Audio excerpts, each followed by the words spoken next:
एक एंकर वो ट्रेन होता है सवाल जवाब और इंटरजेक्शंस का, रोकना काटना कहाँ है, रोकना कहाँ है। अब गिल साहब जब बात कर रहे थे तो उस वक्त एक न्यूज एंकर बैठी थी, उसने शायद नहीं ठीक लगा उसको कि कहीं रोकें, या उसने कहा जाने दें। उसको शायद ये भी एहसास ना बात तक ना हुआ हो कि गिल साहब कोई बड़ी बात कर गए हैं, कोई ऐसी बात कर गए जिसके ऊपर चैनल्स बंद होंगे, हमारा हेड ऑफ न्यूज गिरफ्तार होगा। सोचे जरा कि इस मुल्क में हेड ऑफ न्यूज को भी गिरफ्तार कर लिया जाता है। रात को 2 बजे दरवाजे तोड़ के, एक सिविल तरीका भी हो सकता है किसी को गिरफ्तार करने का, एक बेहतर तरीका हो सकता है हम तो कहते हैं हमें बुलाएं हम खुद आ जाएंगे। आपको हमारे घरों में दरवाजे तोड़ के घुसने की जरूरत क्या है? जहां जवान बच्चियां थी उसकी बेडरूम्स में घुसे, चीजें तोड़ी, इसके बगैर भी काम हो सकता था। सुबह 8-9 बजे जाते हैं, आराम से उसको लेकर चले जाते, जो आपका मकसद था वो अचीव हो जाता, अनलेस आपका मकसद दहशत फैलाना और मैसेज देना था। लेकिन जो गिल साहब ने कहा वो भी मैंने जैसे कहा कि मुरवजा रेड लाइन्स, जो रेड लाइन्स हमें उधर से आई हैं, उसके खिलाफ है। उसकी वजह से एक गुस्सा, लेकिन ये गुस्सा भी अगर मैं इसको लॉजिकली अगर आप इसको देखें तो जरा थोड़ा सा मुझे ये लगता है कि गुस्सा कुछ ज्यादा हो रहा है।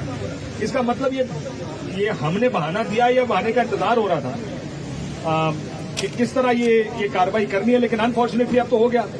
अब हमें मैसेज, हम तो कोशिश तो कर रहे थे कि किसी तरह हमारे जो यूनियन है कि गुफ्तगू करें, हम किसी से बात करें, कोई ज़ाहिर है सिंध हाई कोर्ट का ऑर्डर है, दारा चैनल खोला जाए। अब यहाँ पर एक ही ताकत है जो किसी हाई कोर्ट के ऑर्डर के बावजूद अगर ना खोलने दे किसी को अपना टीवी चैनल, केबल ऑपरेटर्स को, तो इसका मतलब बात ज्यादा सीरियस है, बात ज्यादा सीरियस होती जा रही है।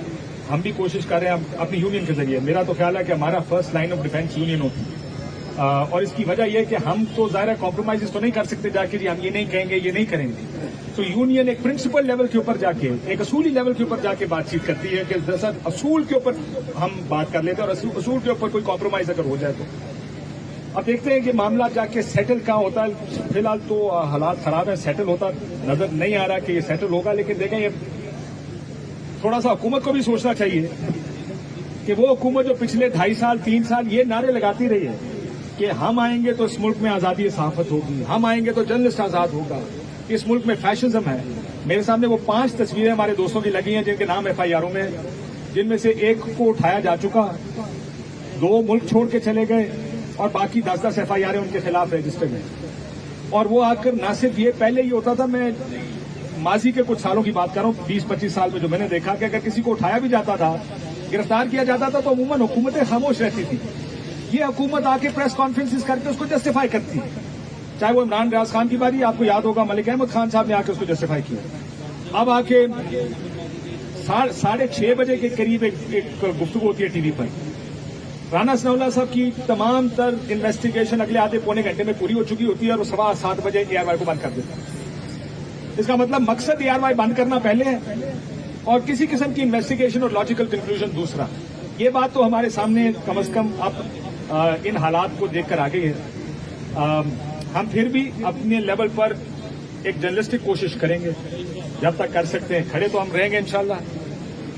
कभी मैंने हमेशा ये देखा है कि